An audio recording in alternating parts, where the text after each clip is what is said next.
ఎంతో టేస్టీగా ఉప్పు ఆవకాయ ఎలా చేయాలో చూపిస్తాను. మా సైడ్ అయితే అలాగే అంటాం, మీ సైడ్ ఏమంటారు కామెంట్ చేయండి. ఫస్ట్ 2 పెద్ద సైజు పుల్లటి మామిడికాయలు తీసుకొని వాటర్లో నానబెట్టేసుకున్నాను. వాటిని ఒక 2 అవర్స్ నానబెట్టుకొని పైన తొక్కంతా తీసేసుకోవాలి.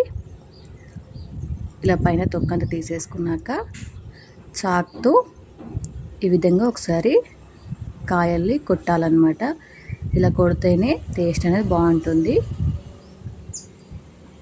ఇలా కాయ అంతా ఇలా కాట్లు పెట్టేసుకొని ఇలా కట్ చేసుకోవాలి. ఇలా మొత్తం కట్ చేసుకొని వీటిని కొలుచుకుందాం. ఇప్పుడు నాకు ఇక్కడ 2 గ్లాసెస్ అయినాయి అన్నమాట వక్కలు. వీటిలో చిన్న గ్లాసు సాల్ట్ వేసాను, కొంచెం పసుపు వేసుకొని నైట్ అంతా ఊరనిచ్చాను వాటిని. స్టవ్ మీద కడాయి పెట్టేసుకొని దాంట్లో 1 స్పూన్ మెంతులు, 2 స్పూన్ల ఆవాలు వేసుకొని వేయించేసుకొని పొడి చేసుకోండి. నెక్స్ట్ 4 స్పూన్స్ నువ్వులు వేసుకొని వేయించేసుకొని పొడి చేసుకొని పెట్టేసుకోవాలి. కడాయిలో నువ్వుల నూనె వేసుకోవాలి. దాంట్లో ధనియాలు, జీలకర్ర, ఆవాలు వేసుకొని ఫ్రై చేసుకొని కొంచెం తీసిన వెల్లిపాయ వేసుకొని పూర్తిగా చల్లరనిచ్చి చేసుకున్న వక్కలో వేసేసుకోవాలి. ఫస్ట్ పొడి వేసుకొని పూర్తిగా చల్లారిపోయాక ఆయిల్ పోపు అనేది వేసుకోవాలి.